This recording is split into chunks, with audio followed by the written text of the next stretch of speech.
Do you have an excessive need to be yourself? Do you find yourself defensive to feedback? Marshall Goldsmith wrote a book called What Got You Here Won't Get You There.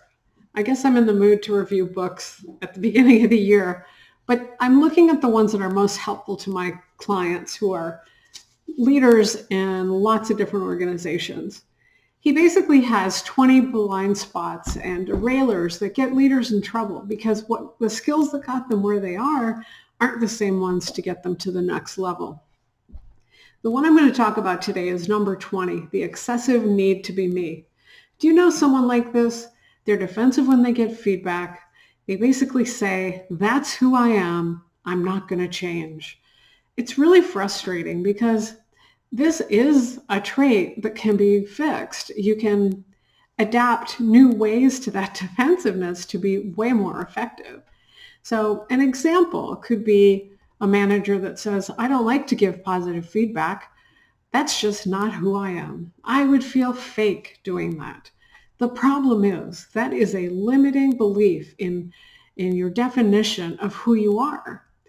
It may be time to redraw those boundary lines of who you are. And I think every year leaders need to re-look at that. So we must constantly expand our view of ourselves. Why? Because when we learn more each day, we get more experiences, we have new perspectives, it should be expanding. You can be the person you used to be and have all these new behaviors and talents. So I once had a client who grew up in a rural area in the Midwest. He was really proud of his sort of simple, folksy approach. It was very charming. People loved to hang out with him. They loved to have lunch with him. He was funny, and they really enjoyed that about him. What his problem was is he was not able to get to the next level in the organization because he appeared too casual.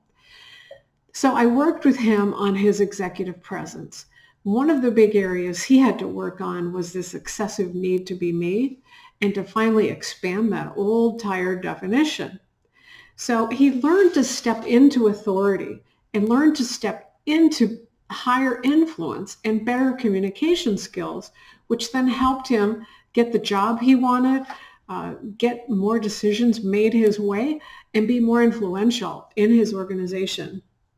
Those traits actually helped his leadership effectiveness. So he's still friendly with the guys on the shop floor. He's still really funny, and he's the person that you come to if you want to have a laugh, but he expanded the view of himself as a leader to someone who had all those wonderful warm characteristics, but also was the go-to guy when it came to engineering on the shop floor. So his excessive need to be me was expanded.